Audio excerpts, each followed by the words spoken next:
Hey everybody, this is Rydo and we're back with another recording of Hearthstone. Today is Monday, August 27th, and we're on the European account and we need to play Hunter, and some more Hunter. Once we get to the 20 more Hunter cards played, and I just need to kind of focus on victories. So theoretically, if I'd done all of this, I might then go try and win with a Major Shaman and just get this 50 gold quest done. Not probably the best move, because I should re-roll it and try to play it on Wednesday, but I'd be willing to take that, certainly. We got a lot of news to cover, so let's just hop into it. Also, I'm kind of fading fast because I've stayed up, and insomnia has just shifted my sleep schedule yet again, as it just constantly moves around. What's really funny is I never slept in school at all. I don't believe I've ever even once fell asleep in a classroom. And it certainly seems like I should have. But yeah, I don't think that ever happened. But yeah. Let's start with the news. TechRaptor has its coverage club, and it's covering 2 games. One is called Hypergun, which is a first-person roguelite. Let's see what if they give it a review. I think I saw this game Hypergun, and it didn't strike me as super interesting.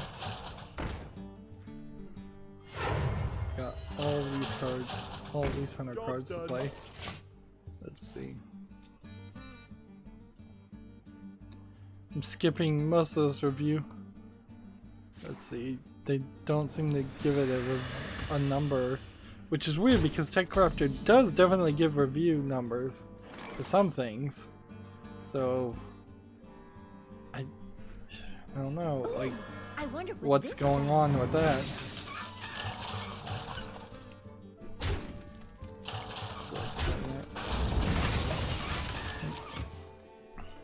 So I'll open Hypergun in Steam, and then their other review on the same page, which makes no sense to me, is called Gear Gun's Tank Offensive. It's almost like TechRaptor is trying to only have 5 things released in a week. Let's see. Or maybe it's a case of these are not quite exactly reviews. There's something slightly different, or they're halfway through the process of becoming reviews, and that's why they don't have a review number. So I'm looking at Hypergun on Steam, and it's 56% positive with 16 users, and it came out August 23rd, so it is a pretty new game, but for all its bright coloredness and it looks kind of good, it also just looks like this is the new state of asset flips for first-person shooters. Is that you can really get a good-looking game going with a lot less effort than you would think. And so yeah, I see no reason why I would wishlist Hypergun.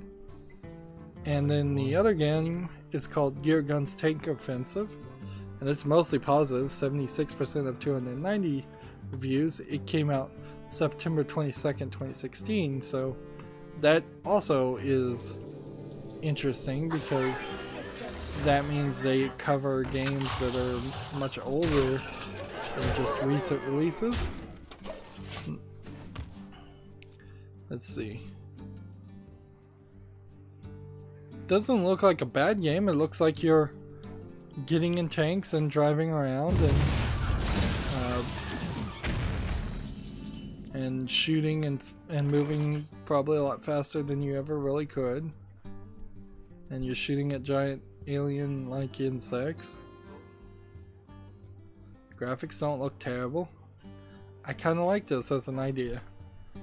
For the small amount of tank games that I have seen on Steam, a relatively small amount, Most of them look like they're either really, really poorly designed and ugly, or they are anime tank games, which I'm not completely opposed to playing an anime tank game, but I don't think that that's so much for a Western sensibility of animation and gameplay style.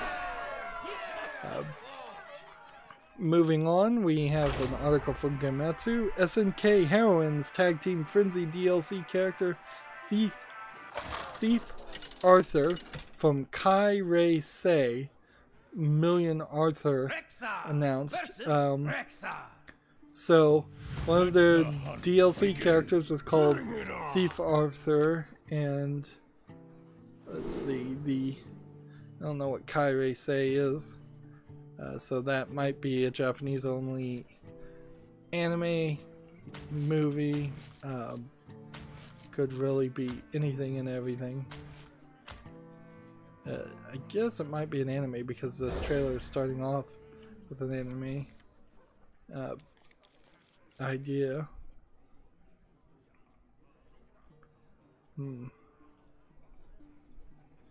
I would have thought the gender bending of the main characters of the SNK fighting series, the main guy, would have been the final announcement. So I almost guess that this announcement is something that they negotiated later, or it was in the middle of negotiations and they couldn't get it succeeded. SNK Tag Team Heroine still looks like it's going to be a pretty good game. I hope it comes to the West. I'm not 100% sure that it will.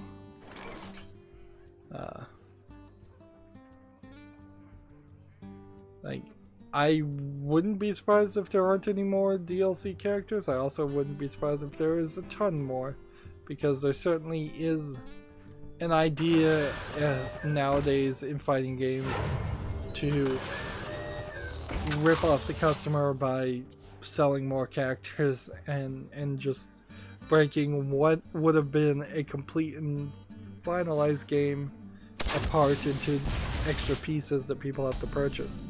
I wouldn't say SNK Tag Team Heroines, though, is even one of the worst examples of that. I think we are going to quickly start to see a lot worse examples. Moving on, TechRaptor has an article of Rupie, that's spelled R-U-P-I-E, sets out to be a game changer for indie development. Let's see, this is part of the Play NYC 2018 coverage they did. Let's see.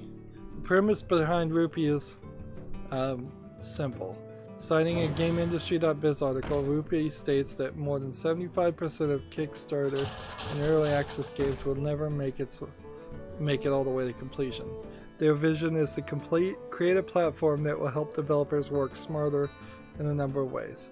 Check out the introduction video to get the idea of what Rupie is all about.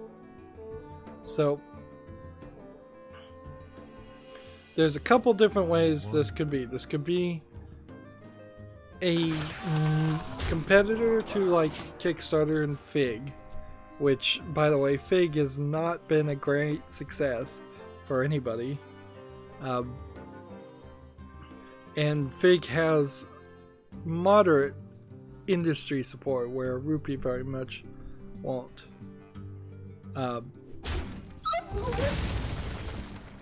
Rupie might, instead of being just a funder, they might be more of a publisher with connections or an in-house team to help you finish your product.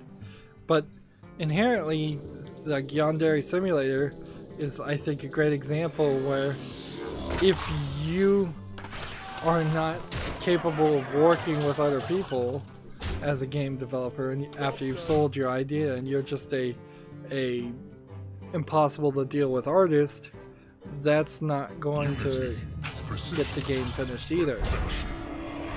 Like, you almost I'd almost prefer it if people who got the games kickstarted and realized, oh, I actually can't do this. They should just like sell the license and just sell the game. It's like, hey, this is Kickstarter. We got all this money. Give me this. Buy the license from me and be an investor or something like that. I don't know how you would exactly phrase that, but like, I would phrase it in a way to say I need somebody else to develop this game, and I just need to own shares and be a silent partner.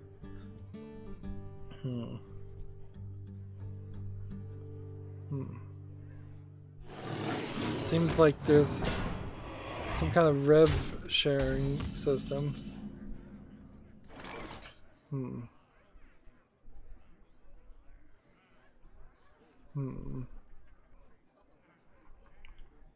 Yeah, and I didn't hear anybody else talk about Rupee. Honestly, I didn't hear anybody else talk about Play NYC. So that might be its own thing.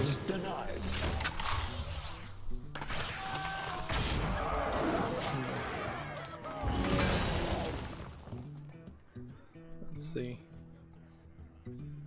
Yeah, Rupee is, even if it was an interesting story, which it really wasn't, it's so inside baseball that it doesn't really matter to a video game consumer. That there might be a Kickstarter competitor, that there might be some kind of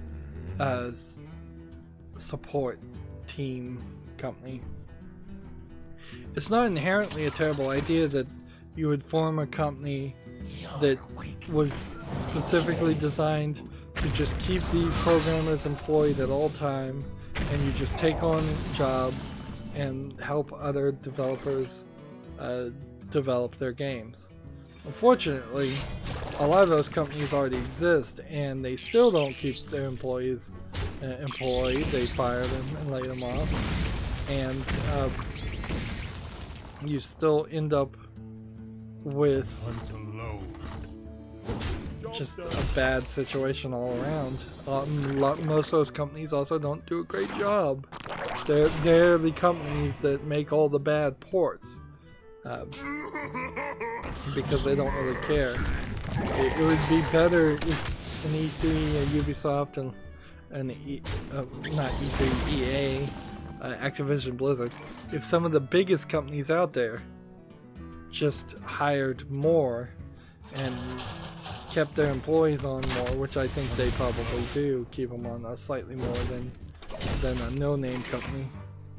That'd be better, but I think inherently also that gets back to the idea that they need to form a union and they need to have a job pool as one of their main goals as a video game development union, is to have a job pool where any employee who's laid off from a company works and gets trained in the job pool, and thus the companies never have to do any training, which they very possibly don't have to do any training now, and people don't starve to death or have to move around the entire planet to get a new job.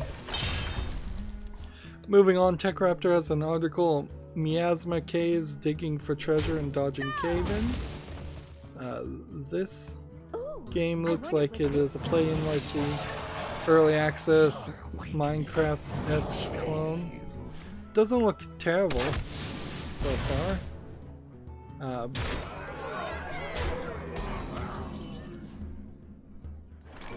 Seems like you play as some kind of lizard dragon girl, quite hit the mark. But you really are just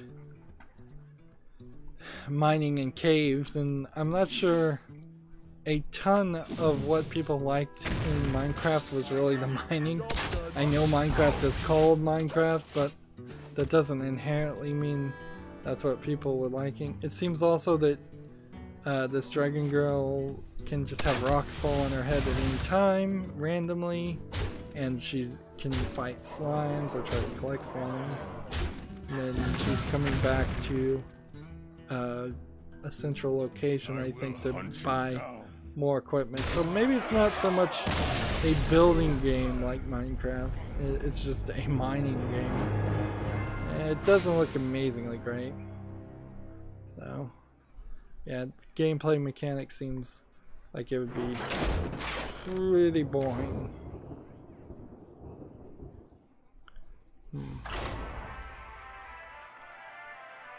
Let's see.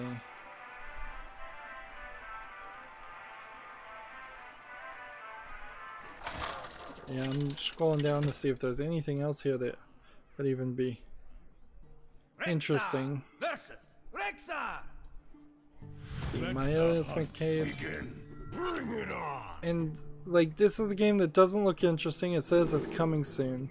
So why should I wishlist this game now? Like, I should really go back and remove everything from my wishlist that it doesn't have a release date, or has a release date so far in the future that it doesn't even matter. I think we'll be pretty close to hitting just all the games that I didn't cover on last week, which is a bad statement because that means that here in our third hour we still really haven't done anything, haven't caught up. But moving on, PC Gamer has an article. Square Enix is delisting the RPG The Last Remnant on PC. You have until September 4th. The Last Remnant, as I understand, is a almost a 10-year-old role-playing game. It'll be removed at 5 p.m. UK time, 10 a.m. Pacific Daylight Time, September 4th, 2018. I don't think you'd want to wait till the last second.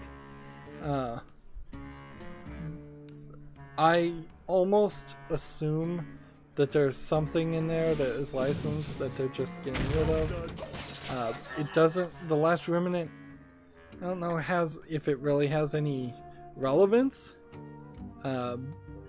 It's rated very positive, certainly, but it's also kind of expensive.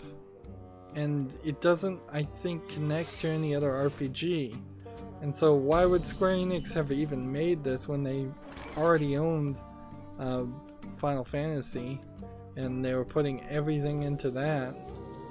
Access denied.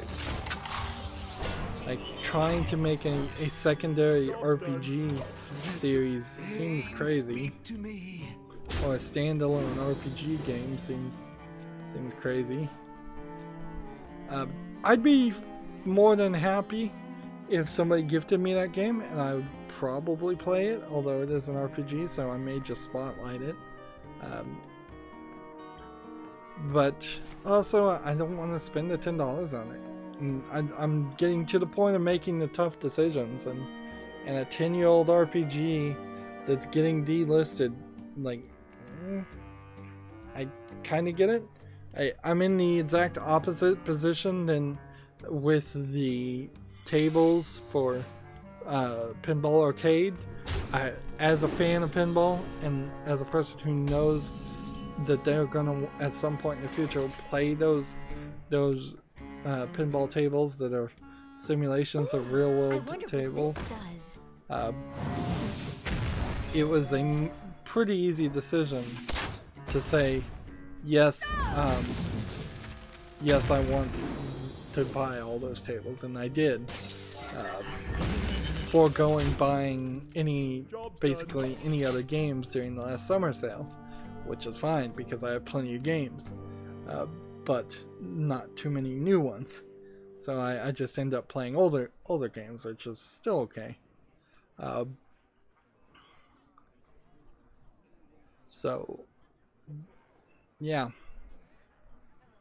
if more games start getting delisted, it's going to be a tough sell to buy them if I wasn't going to buy them in the first place.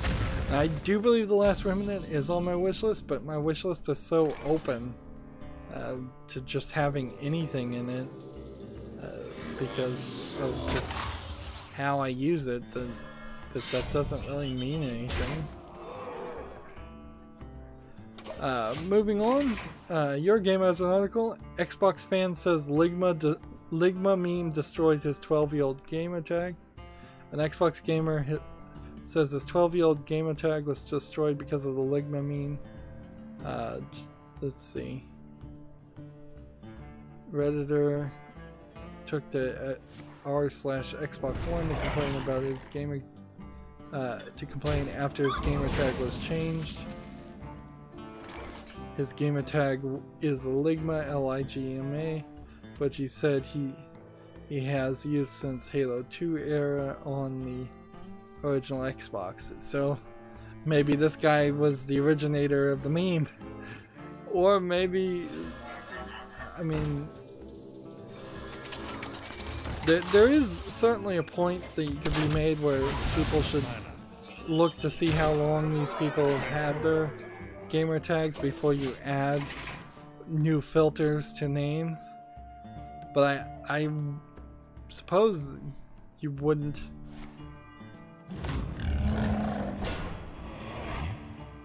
He came up with the name for a character created in the first Guild Wars called Ligma Rinzen.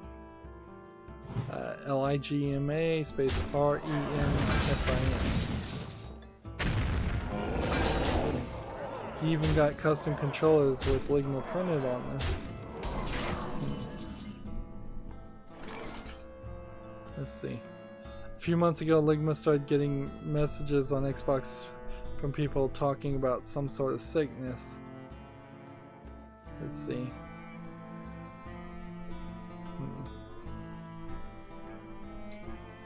Let's see. And they changed his name to Angry Kitten 1025, which isn't that just doxing at this point? Like when you're telling the new gamer tag in the article, did your gamer just dox this kid? I think they did. Let's see. So he decided to make his profile private from messages, which has since been changed to open, and then it was just changed after Xbox received complaints about the name. So yeah,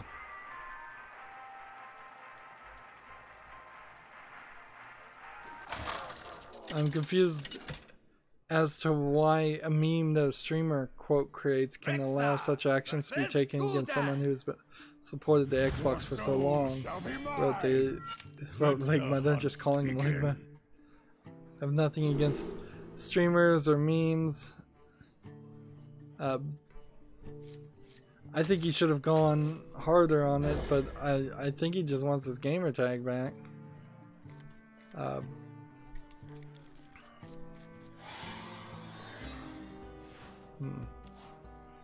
Let's see. After the thread eventually caught Microsoft's Larry Major Nelson's eye, and he posted to ask him to send him an email. I can't promise anything, but I can inquire on your behalf, says Major Nelson. In the meantime, please go through the normal Xbox enforcement appeals process. Now, of course, Microsoft doesn't care. They just don't want complaints.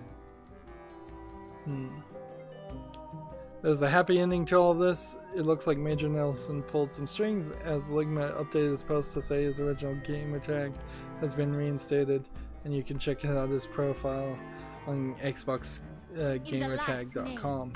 Interesting. I didn't know that was a site.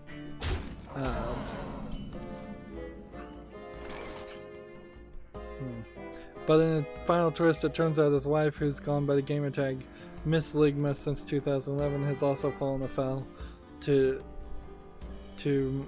Microsoft's complaint system. According to Ligma, her gamertag has now been changed, and at the time of publication, it hasn't been changed back.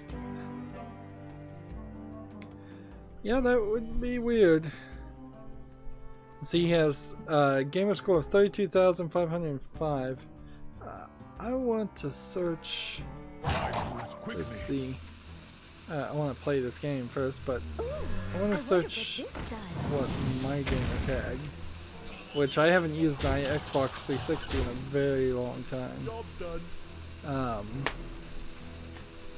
Let's see if we can, if I can even remember whether that is right or not. 100. It's not that one. That guy has 126,000 gamer score. I didn't have that high. Let's see.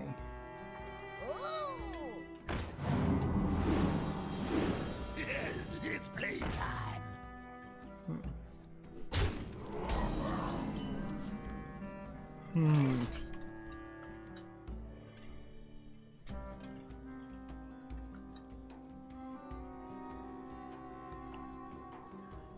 I may have lost my gamer tag.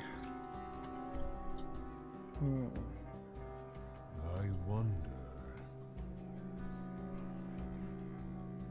Yeah, I can't find my gamer tag. Interesting.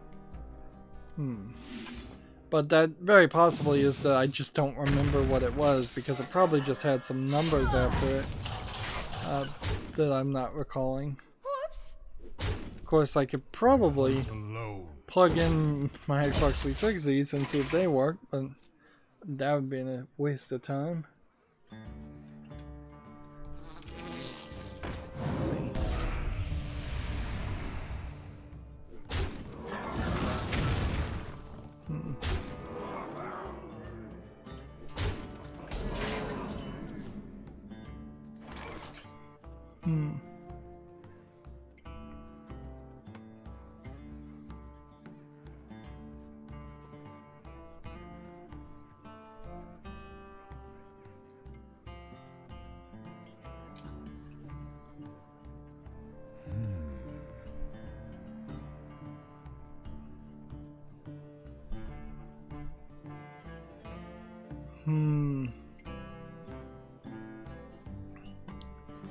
Yeah.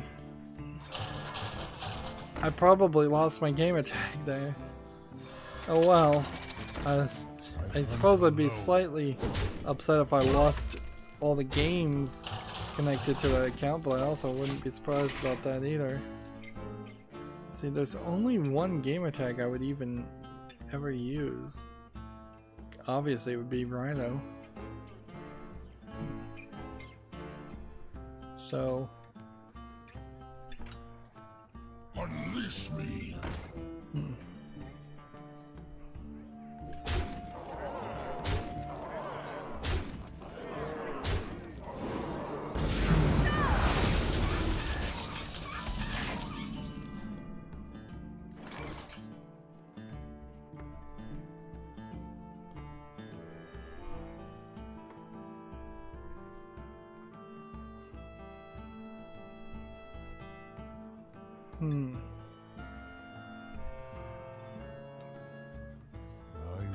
Oh yeah, well I guess forget that.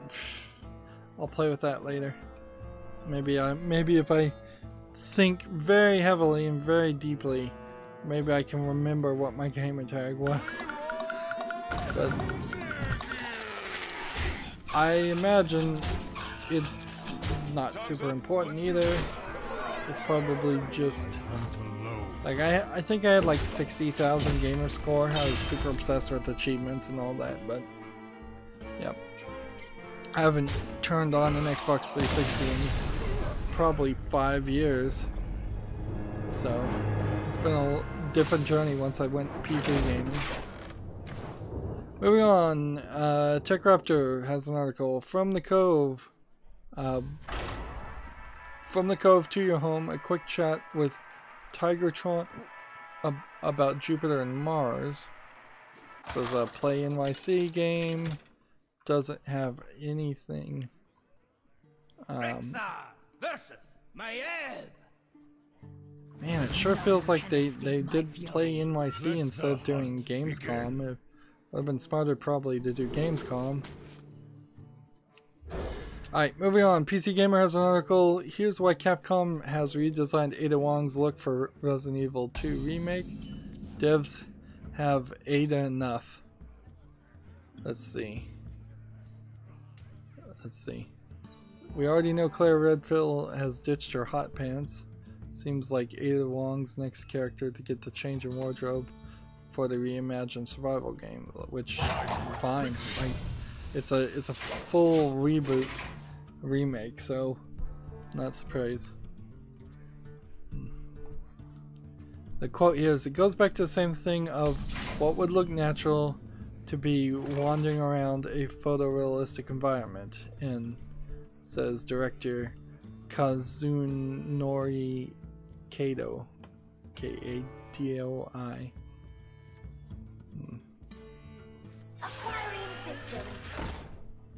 Let's see. But I think wandering around in a dress, just getting on with your job as a spy, probably doesn't look as realistic or believable as we want in the this new game. Now, arguably, I guess that also means that if they were to make a James Bond movie, then James Bond wouldn't be wearing a suit. Which, certainly that has been complaints in the past, where he's always wearing these full suits, the formal suits, and then expected to run around and shoot and jump. There once was a man from Gilneas. And so instead of putting her in a, I guess she was in a dress? I know she was in a dress in the first, in Resident Evil 4. I wonder if she was, in Resident Evil 4 she was in a Chinese dress. I wonder if this is just Japanese companies like Capcom saying, we don't really care about the Chinese market anymore. It's so dead to us that we're not even going to pander. Interesting. Commenters on Reset Era Third seem mostly content with the proposition of the restyled long, providing she retains something read as homage to her iconic look. Yeah, almost certainly too. Capcom is a sucker for different outfits and unlocks, so you kind of know that at some point in the gameplay, after you've beaten it once, you're going to unlock her classic dress, and it's just not what they want as the canonical first play look. And they just want to do something different to be fashionable, if anything else. I'm still not sure about Reset Air. Is it a place that I should check out? Seems like you're a gamer and PC gamer, check it out enough for me. Think. Unity, precision, perfection.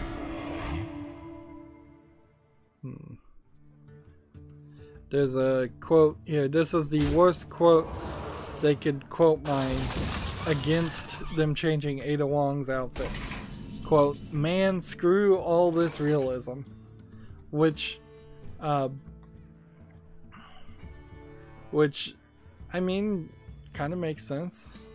That Resident Evil 2 was very silly in some places, with being able to play as actual Tofu and play as Hunk, and then having the, quote, big bastard alligator.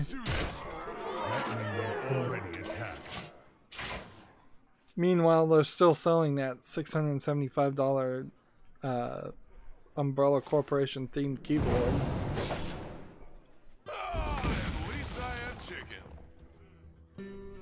So yeah, I think more than anything else, Capcom is just focused on selling the game and making money. And we'll just have to see if it is a good game, which hopefully it will be. There's a good chance. Resident Evil 7 was good, even though most the good parts of that I would still say were made by the American team, not the Japanese team. Okay, so this now leaves us here, and we are in the European account, so it is time, I believe, to switch over to the Asian account now. And ideally I'd like to finish the news, and I'm not going through it very fast, certainly, but I like to finish the news and just be done for the day. And There's a bunch of games that we could cover. I can see the Humble Store at the far right of my tabs. I installed a plugin that kind of helped me navigate tabs. I've installed several of them over the course of time. None of them have proven to be super what I want. So, okay. Priest, Mage, Shaman. Let's go with Shaman and Warlock and Priest cards. Let's see, so start with Priest cards and play. Let's see. Your Game has an article. Deus Ex returns in a Final Fantasy mobile game. I never asked for this as the subtitle. So, yeah, it's not surprising that Square Enix, is it? Yeah, would try to sell their mobile games by using all of their characters, including Deus Ex Mankind Divided. Also, it seems like they really don't have any real respect for the Deus Ex series, and they're just trying to make money on it and do nothing else. So I'm really not surprised Square Enix would do this. It's a shame. I really would have preferred to have seen Deus Ex be freed like the Hitman series, and then we could potentially have a slightly better experience. Okay. Let's see, I can't do anything right now, so we just end the turn. Moving on, PC Gamer has an article. Palmer Luckey believes he'll have a cure for VR motion sickness by the end of the year. I think that is the Oculus Rift founder, who has already been legally found to be dishonest, which is certainly odd ground to start on. If I'm recalling the outcome of that case correctly. That doesn't inherently fix the price problem with VR and the adoption problem with VR. VR is dead every day that there is no killer app, and we're not seeing a killer app. It's dead every day. We don't see a less than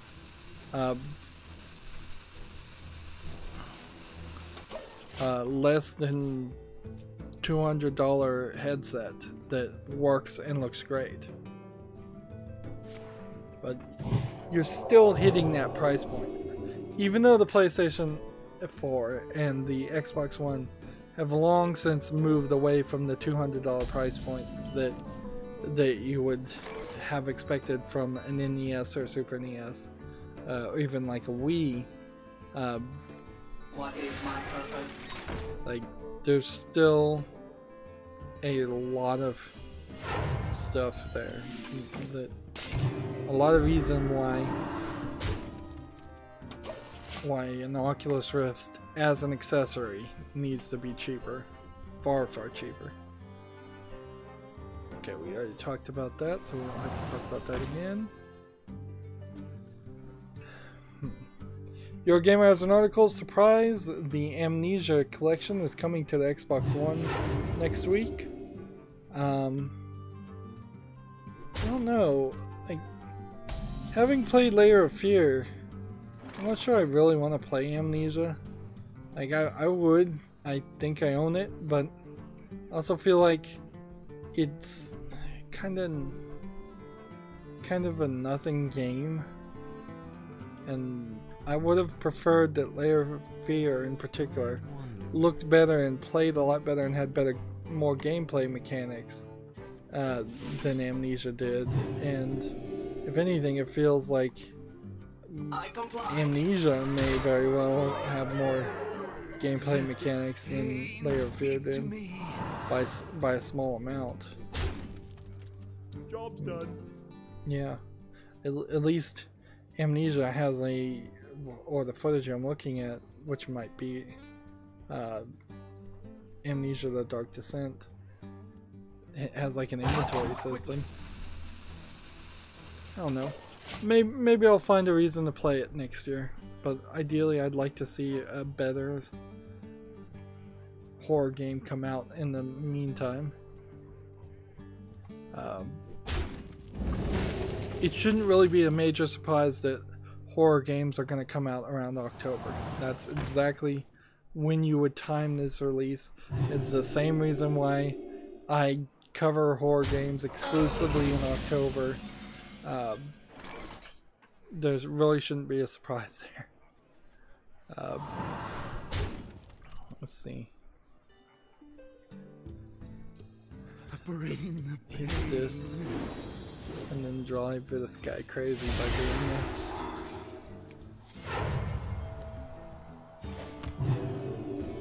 Job's done.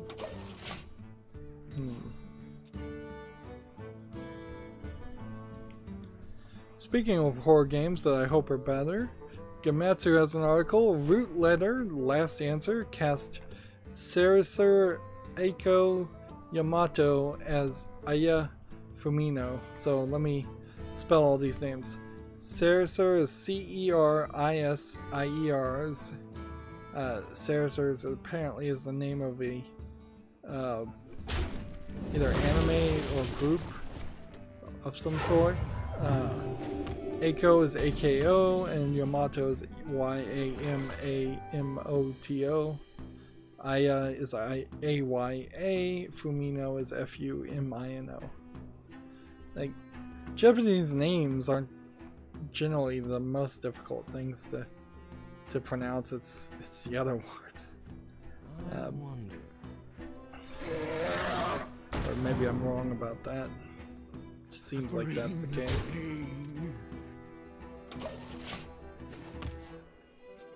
Am I supposed to be playing? Well, I guess it doesn't matter. I'll hold on to this card. Yes, Eiko Yamato is from the idol group Saracer, so she's a pop idol. Which is interesting, certainly, because getting a idol to be in a video game, I wouldn't be surprised if that's considered beneath her or unacceptable in some way. I wouldn't be surprised if, generally speaking, you're not allowed to work in any job in a pop idol group. I think that's generally it, other than the pop idol group. A lot of Japanese schools don't allow their students to work at all, as if it's the school's business what they do in their off time, but whatever. So yeah, that's interesting. I imagine the Japanese people are more interested about that than anything else.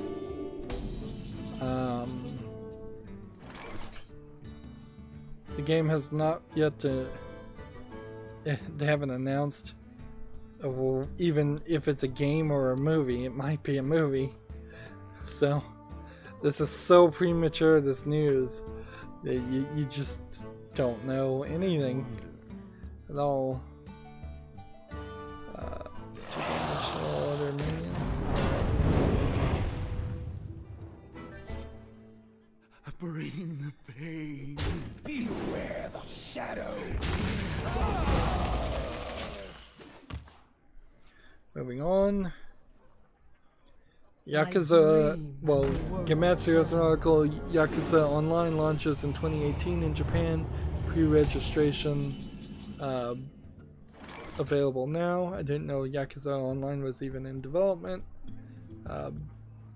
It doesn't look like it's much of a game. It looks like a cell phone game, basically.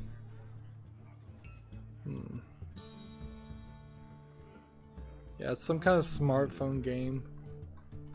Looks pretty boring.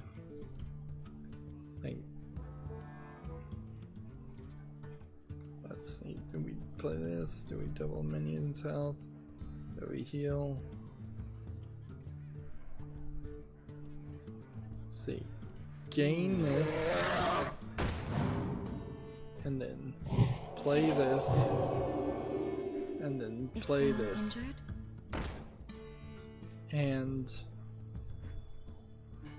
and play it. And attack.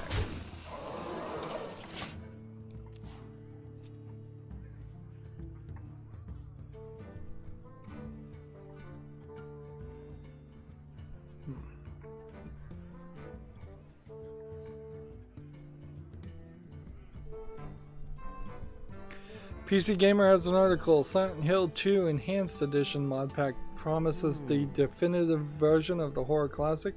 Higher resolution, widescreen support, better audio, bug fixes, and more are all part of the project package.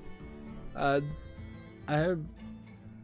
notice I'm getting quiet here. I'm getting sleepy, and so I'm pausing. Silent Hill 2. I don't know if you can actually own it, like, or do you have to, like, I dream and the world trembles. I don't think you can buy Silent Hill 2 on Steam. Maybe you can buy it somewhere else. And I knew people were definitely trying to change and improve Silent Hill 2. I also think Silent Hill 2 is one of the games where they just lost the source code, or claim to have completely lost the source code, which sounds pretty crazy.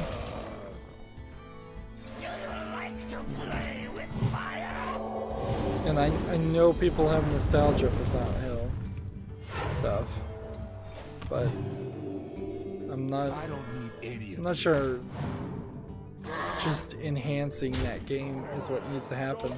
I think what needs to happen is for people to instead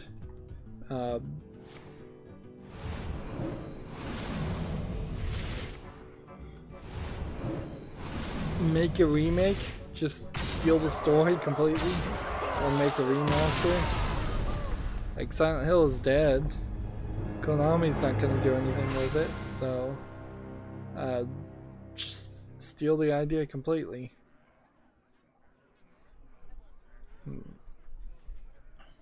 Tell a better story in the general idea.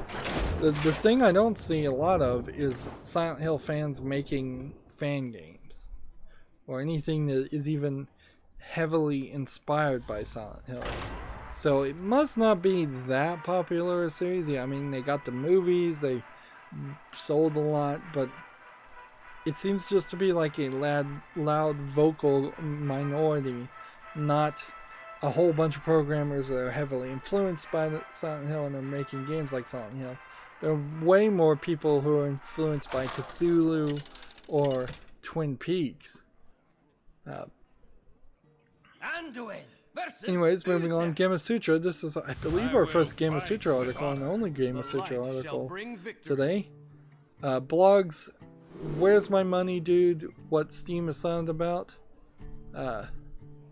This is first of 6 articles dedicated to examining the entire process of publishing a game from beginning to end. I assume this is probably a complaint that Steam holds on to your money forever, which, as a YouTuber, where YouTubers is holding on to my money forever, I can kind of relate, but I kind of get it too. That they can't be expected to cut 1,000 transactions and accrue millions of dollars in bank transaction fees. As I was setting up Patreon for my account, the thing about Patreon is that everybody gets charged at the beginning of the month, so that there's fewer transaction fees, which is Right away.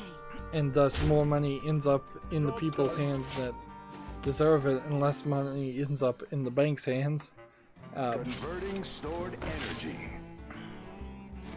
Let's see. This article is pretty bad because, as a blog, it's the first chapter that has a subtitle that says, "Let's start in the middle." That's right, the middle. Let's see.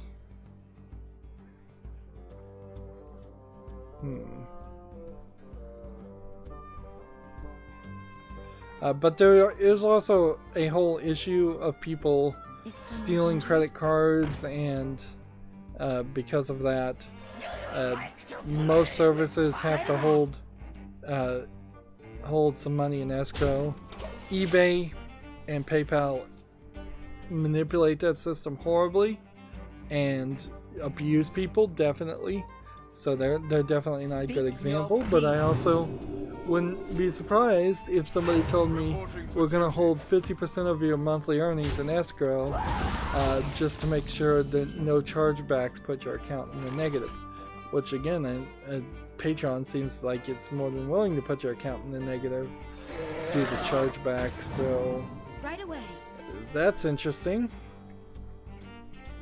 So Right away. theoretically, you could probably do some major shenanigans there.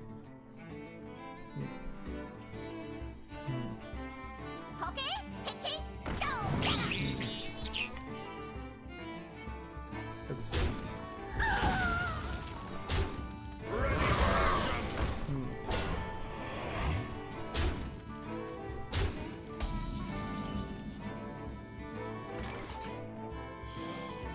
Like, I'm scrolling down this article and it seems like he's just explaining kind of how Steam works, as for people that don't know how Steam works, which, okay.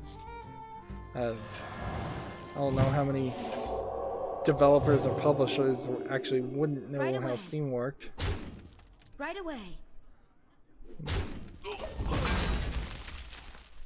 There is such a thing as talking to a non-existent audience. The Frost Wolves stand ready. Let's see.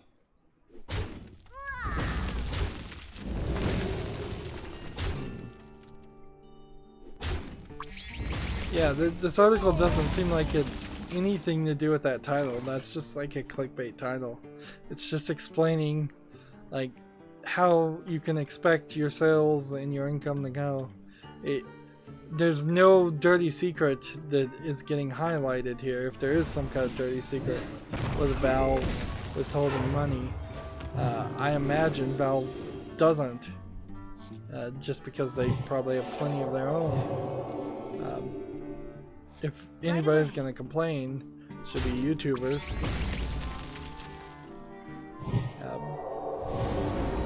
Because YouTube definitely kicked a lot of people out of the partner program so they couldn't earn any more money, but they never changed their rules that you had to earn at least $100 before they cut your check. So I think there's about $60 sitting in an account that will just never get paid out to me unless I close the account. And if you close the account, then you give up any hope of ever being in the YouTube partner program again, basically. You're at least emotionally admitting that. I don't believe an exact rule that says that would be the case, but you're emotionally saying, hey, this is never going to get better. I should just cash out and leave. And you know how many gamblers cash out and leave at the right time, and at Vegas it's very, very low. Moving on, Gamasutra has a article, Get a Job, Dry Practice is hiring for a lead game developer. So if you want to work remote for a company in Pakakariki, New Zealand, and be the lead game developer for Great Dry Cactus, that's a job that is listed. Pakakariki is spelled P-A-E-K-A-K-A-R-I-K-I. I'm not a super fan of languages that repeat the same things in their words. Right away. Unless there's some reason or rhyme to it.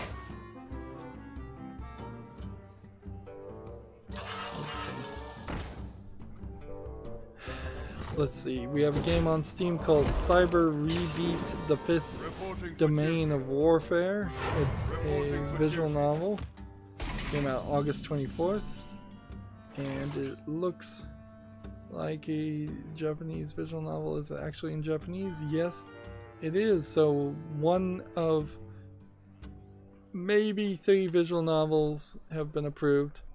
The thing I would point out about this animation style is it doesn't look great, and it's not very anime looking for a Japanese language visual novel, and it doesn't seem like there are any young looking characters, which I think inherently that's what this is all about, and Valve is just not being honest about it.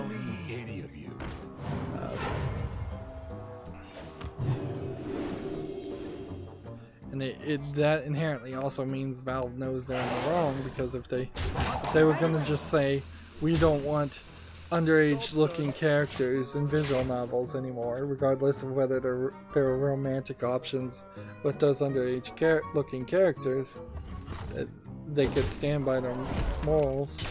Yeah, the animation style here is moderately good, but it looks kind of westerny, and it doesn't look great.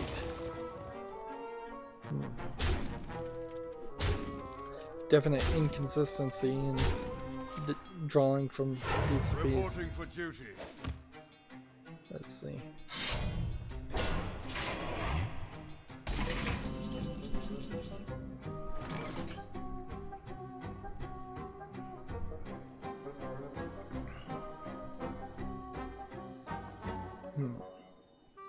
Moving on. Let's see. Silence all enemies and draw a card. Bring pain.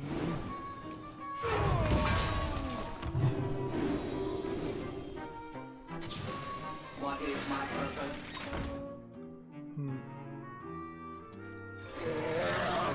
Right away. Next we have a game on Steam called Wind Warden's Fall. It says it's an early access action adventure RPG game in VR. It doesn't look terrible for what looks like a dungeon crawler where you swing swords back and forth. It seems like you can do some alchemy.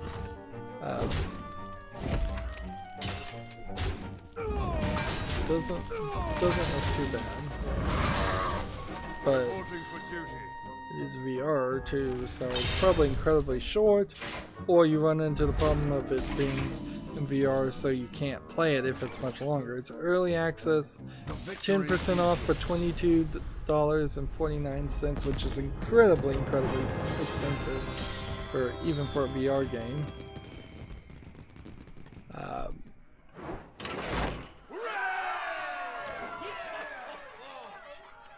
Are we done with playing the priest cards? Nope. Let's just keep on playing those priest cards.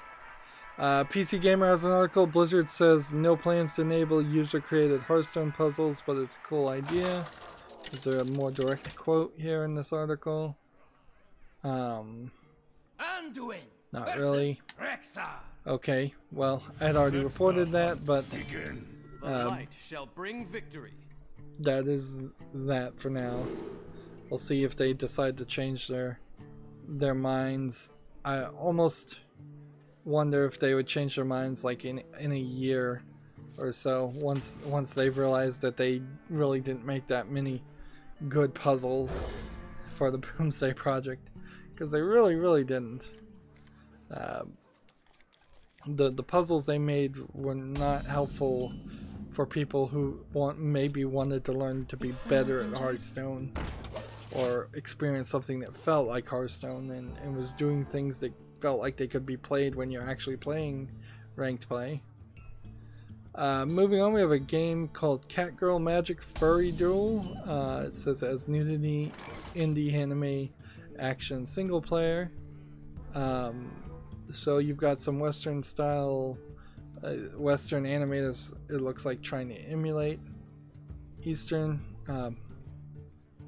Japanese anime style. The languages are German, Simplified Chinese, Portuguese, and Russian. And with having furry in the name, I assume this is a meme game, potentially. Right It doesn't immediately strike me as one, but I think it is a very simplistic game under the concept of catching some eyes. It doesn't seem like I can't even get what the idea of the gameplay is.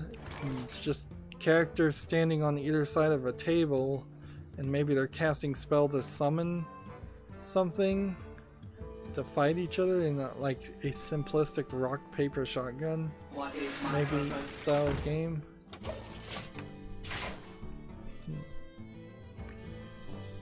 Yeah, and the trailer doesn't show me either. I'll never tell.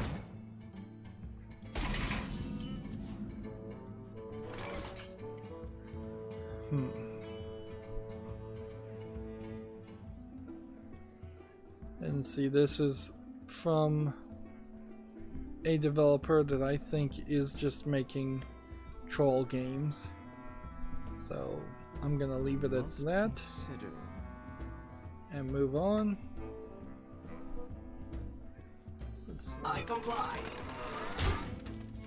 Meddlesome insects. We have a game on Steam called Socketeer. It says it's an action indie game.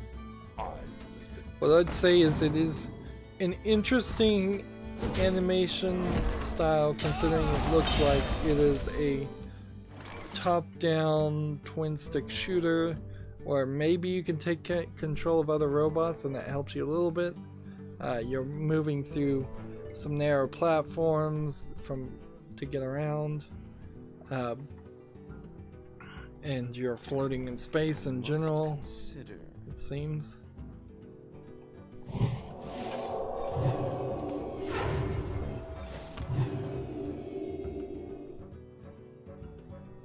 I comply.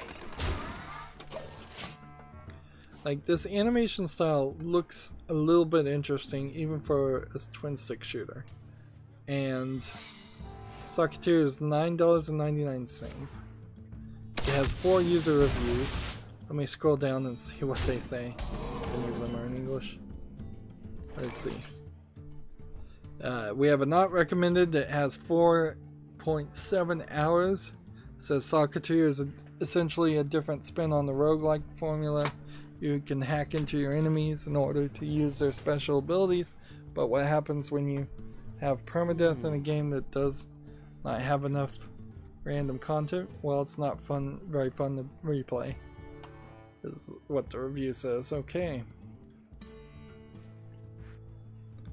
Let's see. I'm gonna heal this guy, I'm gonna attack here, and then play this. And snipe. I'll just do this. Let's see. I don't know. I'm not ready to not wish Socketeer. I'm gonna wait, put it on the wish list, and see if it gets any better reviews. Here's an interesting game that caught my eye. It's called Der Milchbauer, and that is DER space MILCHBAUER, which I assume is German for the milk farm. It's a dairy farm simulator, which I believe, yes, it's only in English and German. The animation looks good. You're looking at a bunch of stills of cows in the background, and stills of people. It may not really be much of a simulation, and I don't know how many people really have ever dreamed of running a dairy farm, and seems like you buy cows and hope that they produce a lot of milk. Not a terrible thought though. As far as simulations go, I've seen way too many truck simulators, bus simulators. Goat Simulator was funny for the one game that was Goat Simulator, and then any clone of that pretty much sucked. So yeah, I can see the idea of playing that game, and so I'm gonna wishlist it. It's probably not for everybody. It's very possibly not for me, but I would like to keep an eye on it. It would at least be an interesting thing to spot, right? Next we have a game on Steam called Crystalline, Crystalline. It is a visual novel adventure anime indie resource game. So we have a second visual novel that came out. This was August 22nd.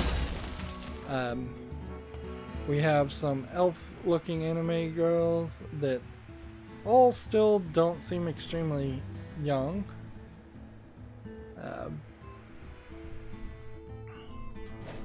Let's see, I'll scroll through the screenshots once the trailer is done and see if there's any indication.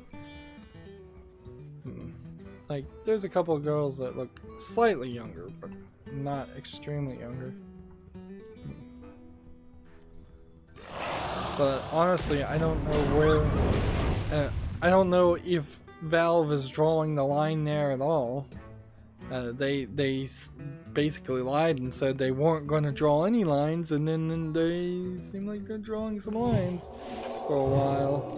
At least at the moment. Maybe that will change when they get around to fixing their new filters. Honestly, there's literally nothing that it would take either. Like, I would bet money that Valve's interface, their whole system, is based on an SQL server of some sort. Whether it's MySQL or Maria SQL or MS SQL or something like that. I'm not even sure there is an Microsoft SQL. I'm pretty sure there is. But I'm not sure it's called that. Well, they actually animated these characters to move and blink while they're talking to you and have different responses. This is like one of the best looking visual novels I've seen just for how much animation you're getting. Yeah, this should be the new standard. And there's a male character that you talk to also, so I imagine he's either your friend. This is also fully voiced. Oh man, I want to play this game. Like, the one thing I've always wanted was a fully voiced visual novel, and I may have finally found one.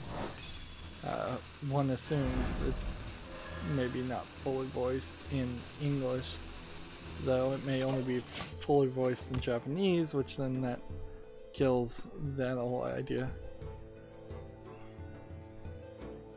But what I was saying before is, I'd bet money that their listings on their website are based on an SQL server.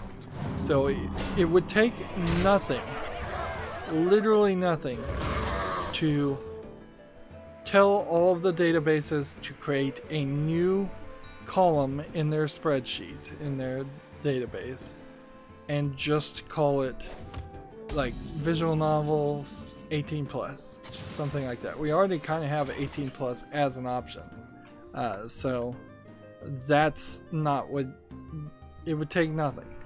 Even if you're trying to get super detailed with it, if you want to make a column for 18 plus, if you want to make a column for visual novels, if you want to make a column for underage looking characters, if you want to make a column for anime, if you want to make a column for any of those things, that is pretty easy to make, and just have the games come out and have those columns ticked off and marked as positive for the games that you will want to filter once you have the rest of your system established. There's no reason to delay the result of the games until particularly since they obviously know it's going to take some time. It's just a bad managerial decision. This game is only in English too. I do not get that. I would have sworn this is a Japanese game. but it's only in English, so I don't know. It's a fully voiced game, and I have no idea.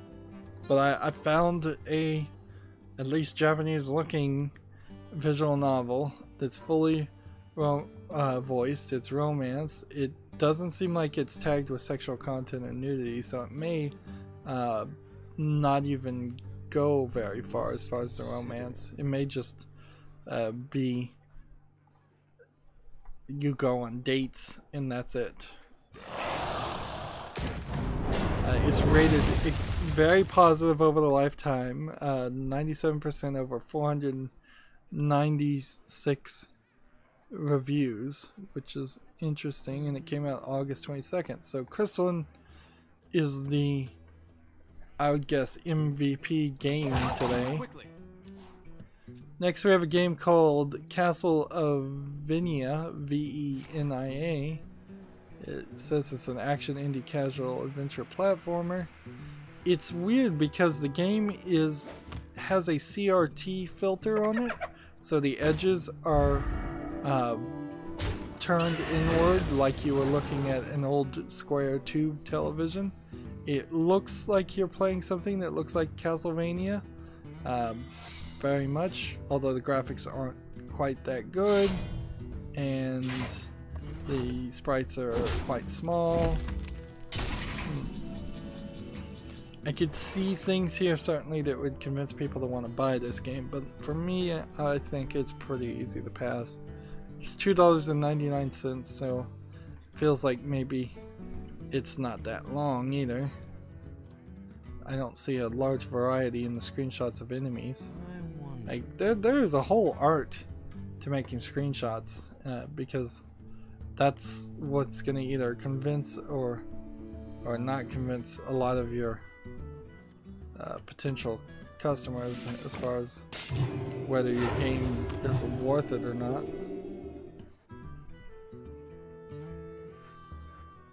Let's see. Let the pain speak to me. Next game we have on Steam is called Battle Squares.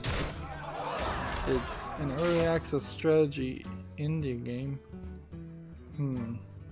It's like a half board game and half, I don't know what.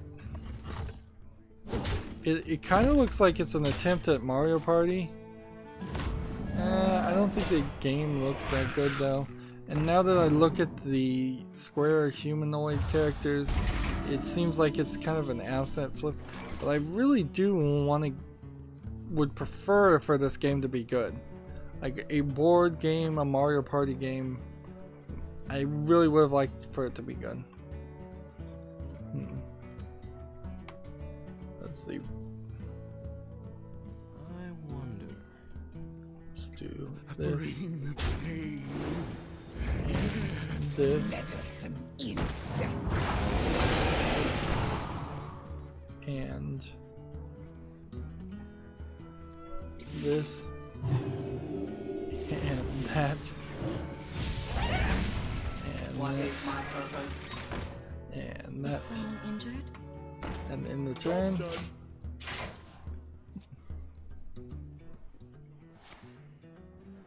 Looking at all of these reviews for the 4 or 5 of them, this game Battle Squares does look like all the reviews I see are positive, so I'll put it on the wish list. I'll be generous. And of course, I've already looked at all of these games once, so I kind of know that these were at least catching my eye enough that I felt the need to say something or do something with them.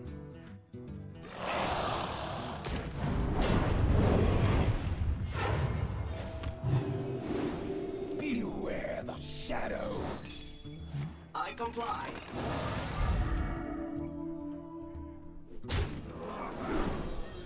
Right away. Next game we have on Steam is called Bloodlust 2 Nemesis. Bloodlust 2 Nemesis is a hack and slash dungeon crawler action RPG. The thing I see about this is it's kind of looks like Vampire the Requiem, being made by a much smaller group of people, and it has little bits of potential, but it also looks way too chintzy and way too old for a game that came out August 23rd. Finally I play all the priest cards. What was the other thing we needed to do? We need to get one more thing done. 3 games with the Shaman and Warlock. Let's see. Zoo Warlock, Token Shaman. Let's keep playing. You see, this developer of Bloodlust 2 made Bloodlust Shadowhunter, which is 79% positive of 249 reviewers. So, and that came out September 21st, 2015. So, something here caught people's attention, For the Frost Wolves. and they liked it. A small niche group of people liked it. So I guess what I'll do is I'll put Bloodlust Shadowhunter in my wishlist. If I ever get around to it and get it on cheap, it's $12.99 as a base price. So if I got it down to $3 or so, that would be potentially acceptable for me to play that game and purchase it. But it does have a lot of caveats in just the visual appeal of it. Speaking of visual appeal, or non-existent visual appeal, the next game we have is called a one-person story. It is basically a simplistic game, but it looks polished enough, so I don't know if this is something you could make easily in Unreal. A ball bounces around upward a tube. On the sides, every now and then, you'll get these motivational statements that potentially could mean something, and it's like the meaning of life while playing this bouncing a ball upward game. And all you really seem to do is just click the mouse, I would guess, to make a line appear or disappear. The ball bounces off the line. It's hard to describe, certainly, but it does also look like it might be an interesting 5-minute game. It's in English and Russian, which that certainly doesn't help it, and it's $4.99. And now that I look at that for that price, it says it has 100 interesting levels, but the length of the levels would barely be a minute. $5 for an hour and 40 minutes, 100 minutes. I don't think I can justify that. Like, my bias against cheap Russian games that I've seen far too many of. I think I'm getting tricked here. Yeah. Let's see. There's 5 user reviews. Let me see if any of those help clear the explanation. Let's see.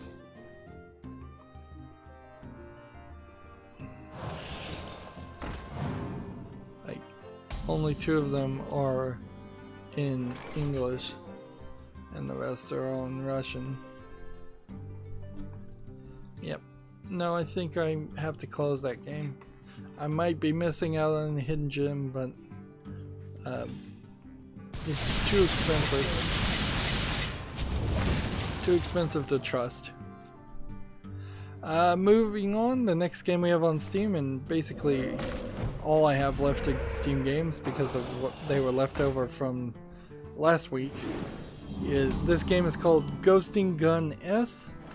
It's an action adventure. It says to me looks like it's a platforming run and shoot and hack and slash, and always be moving forward and also collect coins. Like a real combination of some of the older like Mario games, except for with shooting guns. And then there's boss fights. It's a slightly unique art style, and I like that too. Job's done. It doesn't look bad. They want $3.99 for it. And the only thing I guess that might convince me not to buy it is if the developer had made something else that was horrible. But they haven't, so Ghosting Gun S is going on the wish list. I hope somebody reviews it before I play it. That is true for all the games, but it's not always guaranteed. Let's see, it's going to play this. Let's see, next game we have on Steam is called Fortissimo FA INTL version, which VER, which I assume stands for International Version. It's an adventure simulation indie visual novel, so that's probably about the third or fourth visual novel we've seen. Clearly, I can't say that this isn't a Japanese animated game, and it is in simplified Chinese and Japanese, full audio in Japanese. Like, you don't get this level of polish in the animation outside of Japan, usually. And this looks straight up like an anime intro that I'm looking at on the trailer, which very possibly it is. And this is a game based on an anime, based on a manga, based on several other things. Looks like it's based on a fighting anime if I was to guess. They've got power lines like around them, like Super Saiyans. Me no crazy, you crazy. Let's see.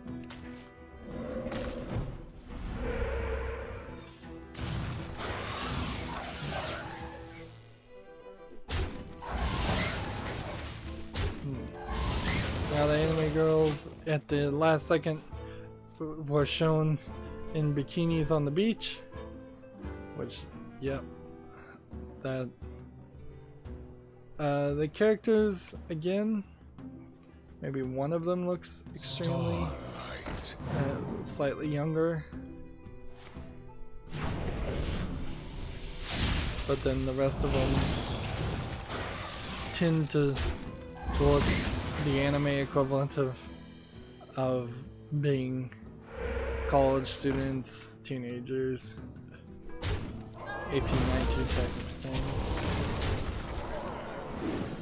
Which is not to say that they actually look like real world anything. There's one screenshot of a topless girl facing the other direction, so you see her back. That's one of the screenshots. That's kind of all that's in here. This isn't tagged with nudity though, so maybe if you just don't tag your game with nudity and maybe just have to lie to Steam to get your game out. Let's see. Let's see.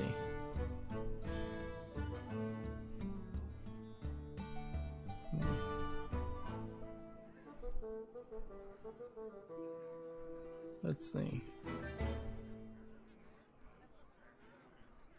Trying to see what this game is about.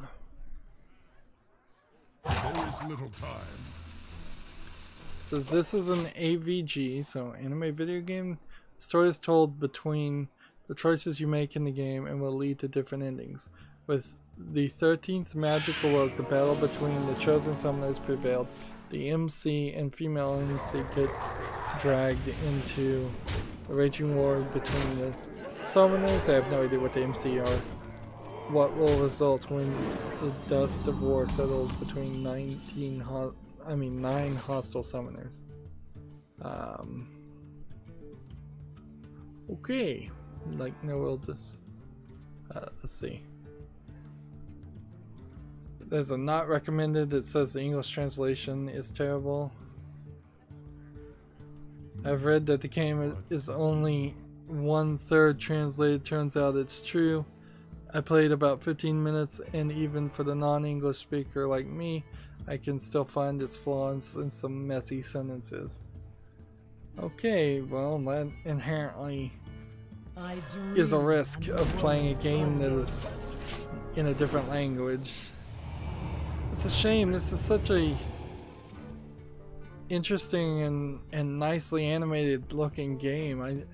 It's 75% mostly positive for 44 users, so I think I might keep an eye on this one anyways, but that the cheap translations are a problem. Like that you're not going to you're not going to convince people to play a game if they can't understand what's being said. And so that's, I think, the third visual novel that's come out in 2 weeks. This would be, let's see, let's try Zoo Warlock. I'm not paying a lot of attention to playing the game. I might have to play a little bit off screen too. The next game on Steam is called Island. It's a visual novel, anime, adventure, casual key. It's tagged. Let's see. Senzakai Setsuna awakens on the shore of an isolated island. Yoramashi, with no memories of her past, befriending the local girls Renee, Karen, and Sarah. That's S-A-R-A. Setsuna's quest to discover the secrets of Yoramashi and how they tie into his own past and future begins. This is rated very positive, 98% positive from 97 users, which the math seems wrong there when you say it out loud, but I bet you could still get 97% of or 98% of 97 users. Again, high polish here, real animation in the trailer. Seems like one of the characters was in a fire as a child and was traumatized by that.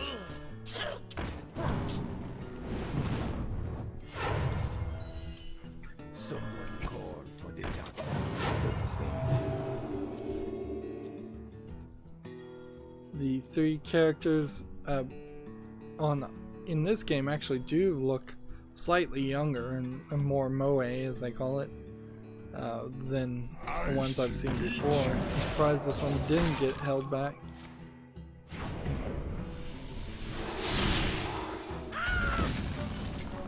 Let's see.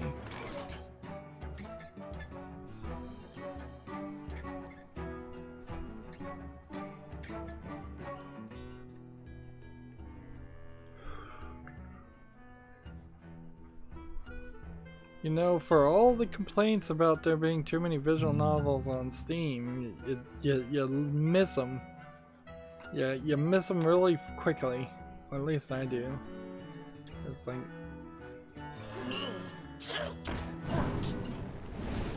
Almost out of time. Someone call for the doctor. Okay, I've looked at every screenshot.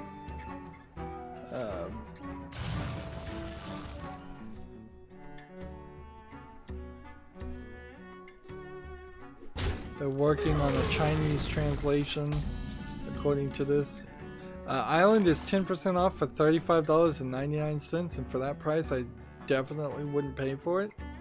But you cannot beat the fact that people seem to love it.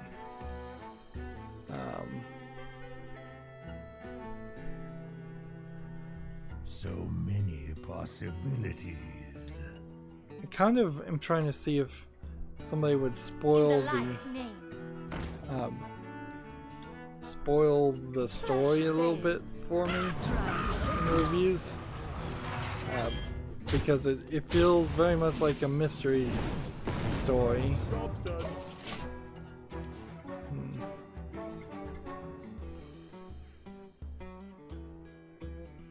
And see, the weird thing is I'm playing The Walking Dead, and The Walking Dead effectively is a visual novel.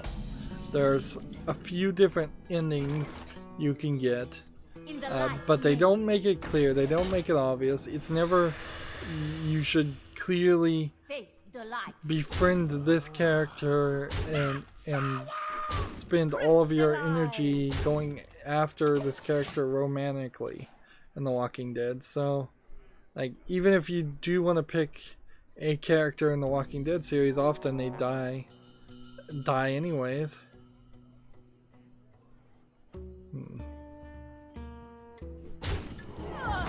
Apparently Island is based off an anime, so yeah, that might also explain the value here. A lot of screenshots of Island have the girls falling over and like exposing their clothed behinds. So maybe the artist has a bit of a fetish for that. And let's see. Has this developer made anything else? Like, yeah. They've got some other things they've made and published. So I can't 98% positive of 97 users. You can't close that. That's got to go on the wish list. At least keep an eye on it, just to think. I wonder. Summon a copy of this minion. Destroy a demon, restore 3 health. Stop copying me! Stop copying me! Crystallize!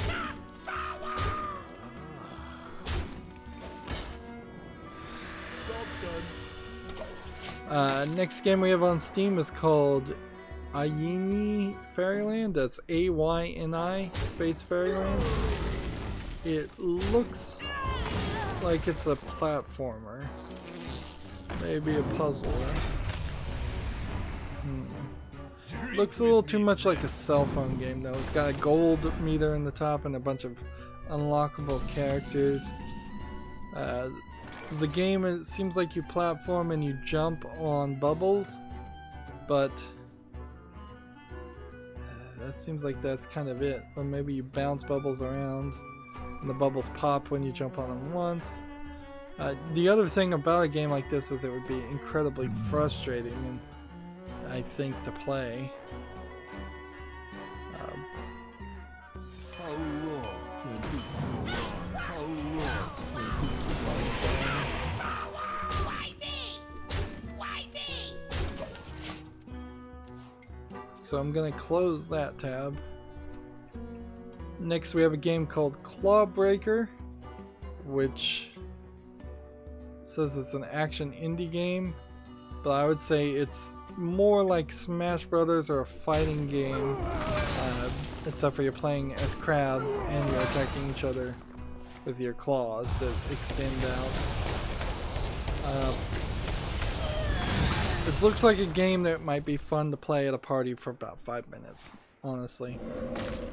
And so I'm gonna close it for that. They want $9.99, and playing as crabs, fighting each other, doesn't strike me as super entertaining. It's playtime.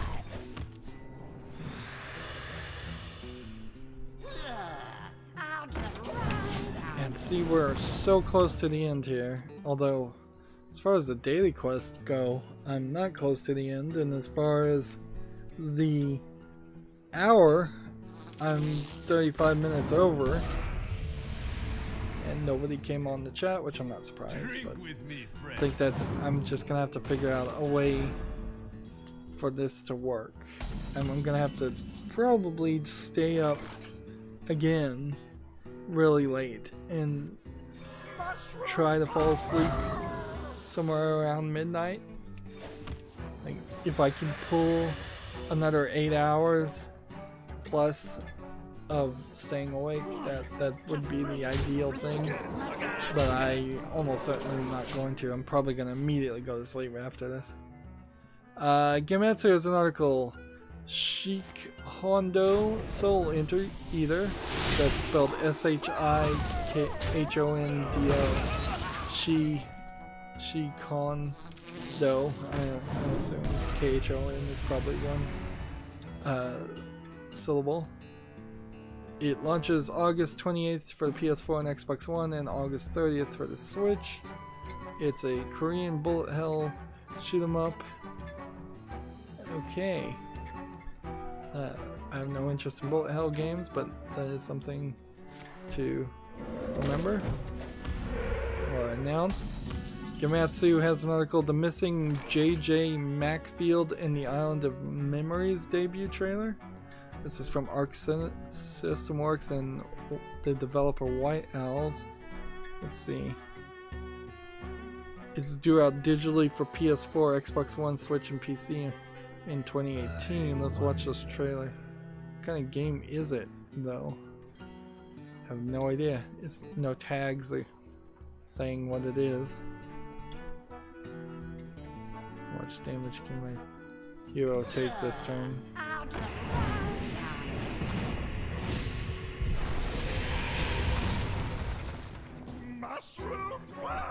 It's a sweary game, apparently.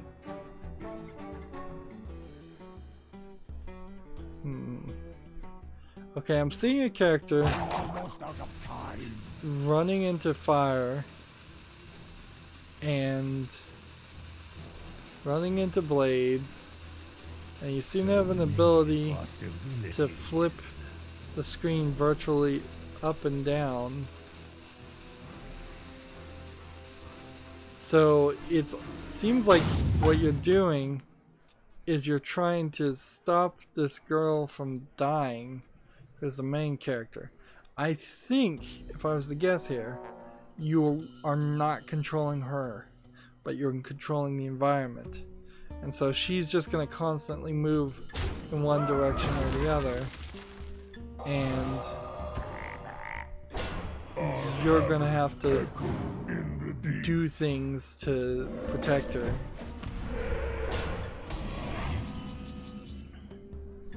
I could be totally wrong about that, though.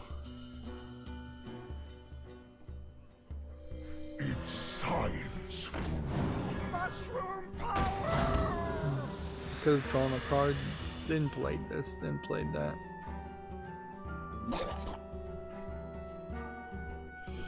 This game does look slightly interesting.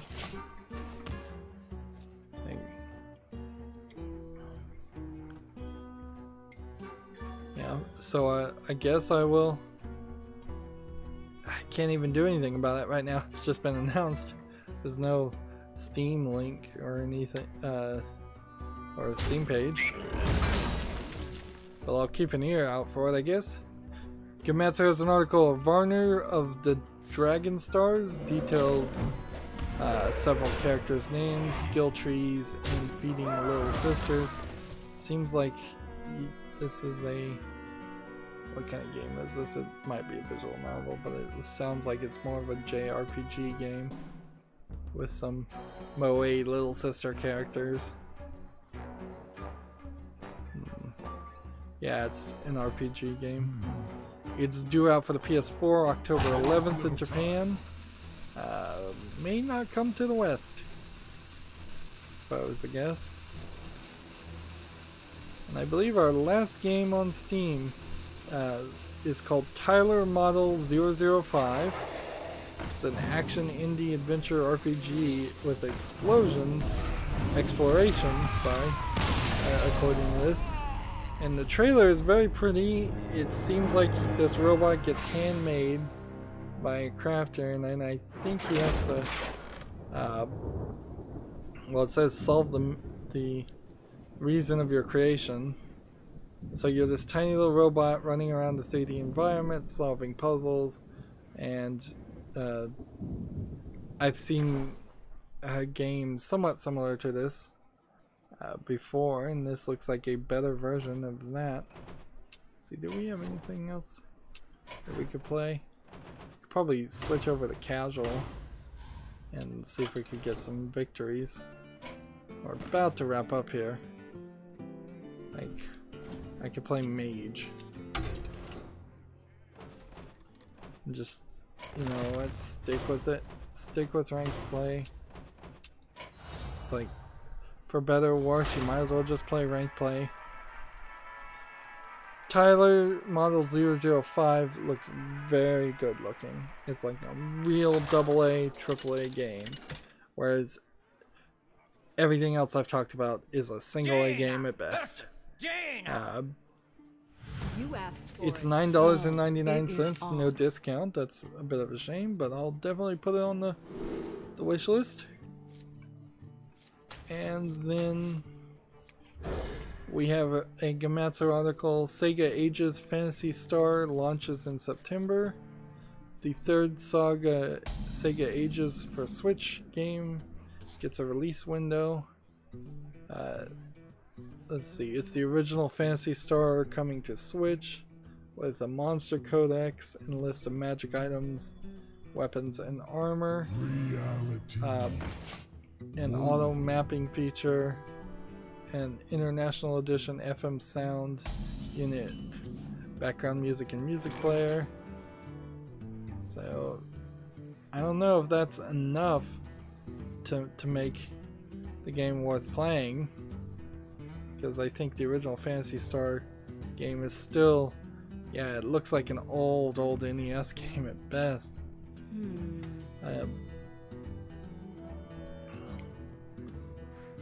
incredible discovery. Job's done. And that brings us to the Humble Store, which means I will be able to close all of the tabs today, at least so far. And the spooky bundle is still going on. The Jackbox bundle is going to end in 21 minutes. And What to do? there's a Doctor Who audio bundle that's going to end, and a video and photo editing bundle.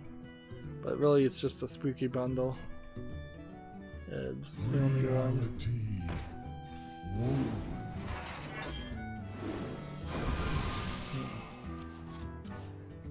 I screwed up there. Unravel. I found it first.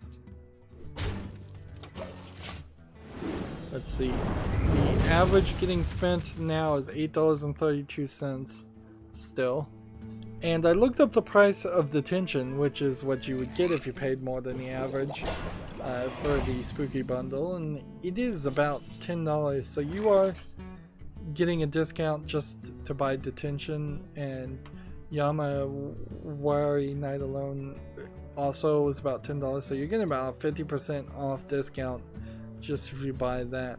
If you pay 15 minutes and get the Friday the 13th game that's never going to be updated, that's great. If you don't have BioShock Remastered, you're getting a really good game. As far as White Noise 2 and Layers of Fear, that you could probably live without those games, but then you get them for $1 anyway, so you might as well take them. And How to Survive and How to Survive 2, I have no idea about those games. Interesting, my Nightbot did not ever at any point comment on my chat, probably because it needs 2 comments before it even says anything. I wish I could have it say something at the beginning of the stream at least. Let the pain. And so now I'm just looking at my Twitter account.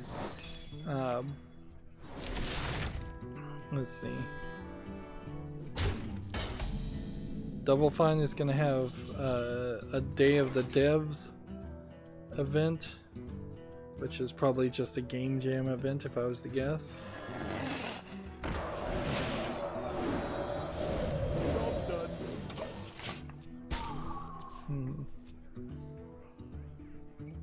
Let's see, I'm scrolling down Twitter and just seeing if there's anything new to be said or anything. Cyberpunk 2077 gameplay reveal video contains a secret message. Yeah, they're doing some kind of augmented reality advertisement. Let's see. Animoca Brands acquires the sandbox developer Pixel for 4.9 million. That's a Gamma Sutra article, but not an article that I care enough about to actually read or say anything other than just the title. Like, I'll take the headline and nothing more, please. Rock Paper Shotgun has a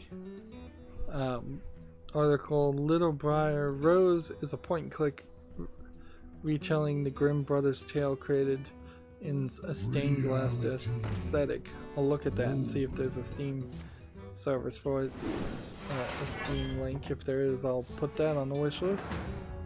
Let's see. The World of Warcraft Battle for Azeroth Old Dire raid opens September 4th. Let's see. I imagine a lot of what I'm gonna see here, and some of what I've already seen here, is just repeated information that we've already talked about. It's only been about 4 hours on a Monday. I doubt too much is looking. Volition is looking for a senior writer, which is interesting because Volition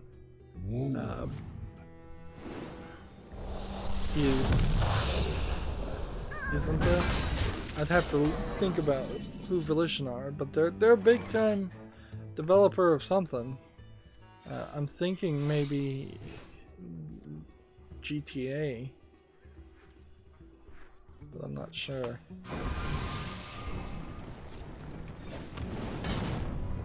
Job's done. Let's see. PC Gamer has an article. Google engineers, PhD students, and child geniuses meet the new breed of Hearthstone pros. I'm surprised that there's even one Google engineer, PhD student, and child genius that's a Hearthstone pro.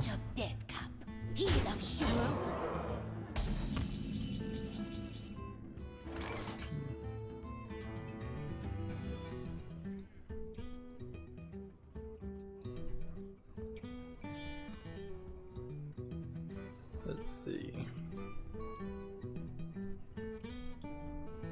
They're bringing the Master Chief Collection to 60 frames per second. I talked about that a while ago, but I'm seeing an article mention it again, and now that I think about it, I'm like, yeah, that is kind of crazy.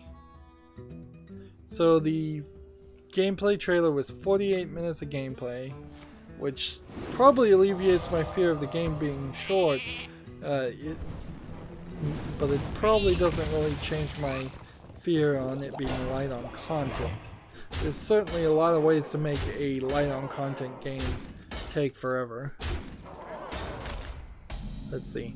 Tech Raptor has an article. Belgium, Blizzard is pulling paid loot boxes in Belgium from Overwatch, Heroes of the Storm. I thought they had already said they were going to do that.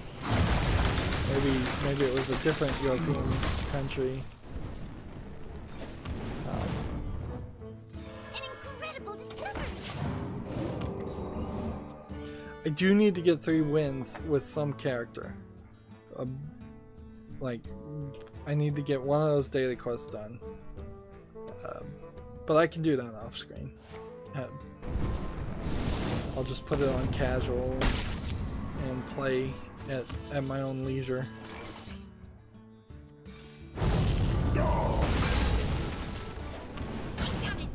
Like, even if I do win this game.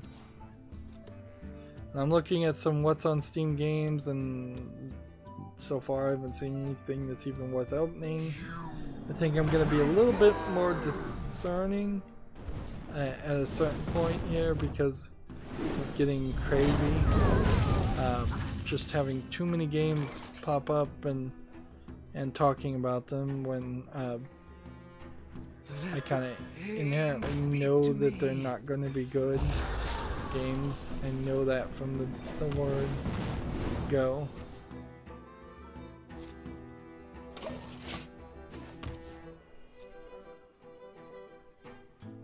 Pinch of death cup, heel of shoe.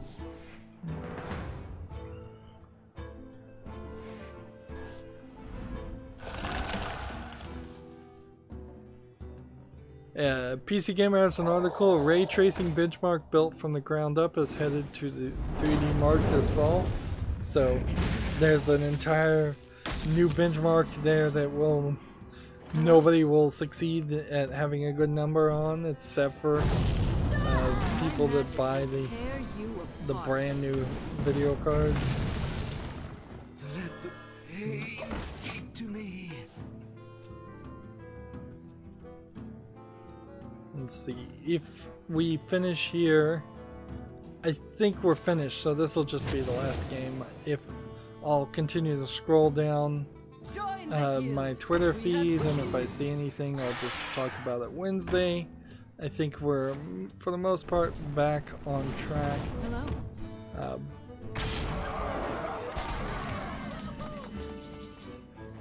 Origami Shadow Edition announced for the Switch. Someday I'll be just like you. Let's see. Bring Hello. pain.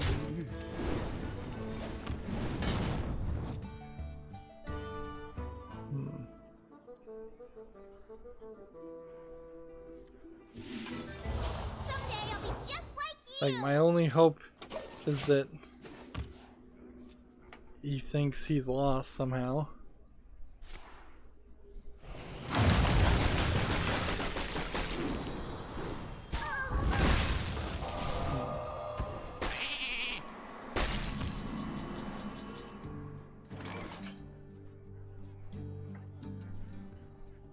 Indivisible Gamescom. Is that game still not out? Indivisible? I dream and the world. They were talking about the game a long time ago. But apparently it's still not out.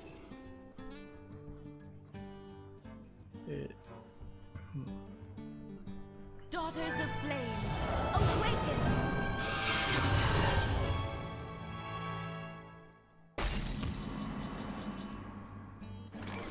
This is not great quality content. Like, I fully admit that. Like, but I dream and the world turns. The end is coming! I shall bring you rest.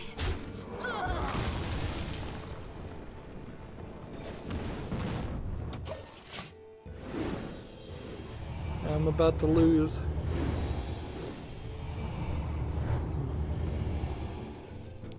Yeah, I'm getting really quiet and just not saying anything, and yeah, I've hit where I was at in my Twitter feed before, so there's no new content to even talk about.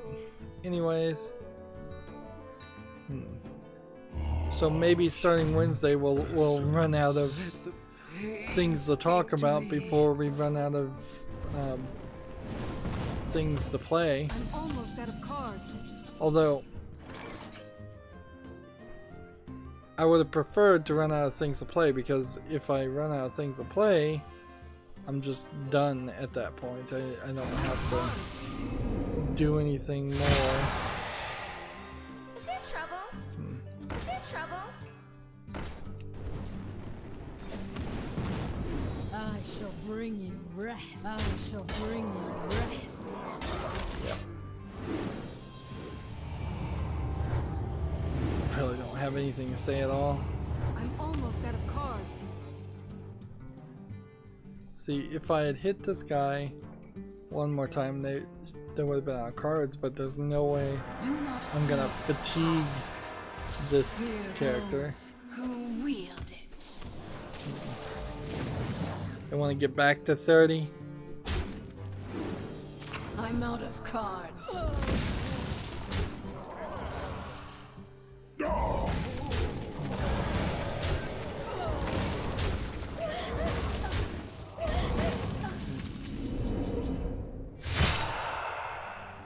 There you go. I'm gonna just take it.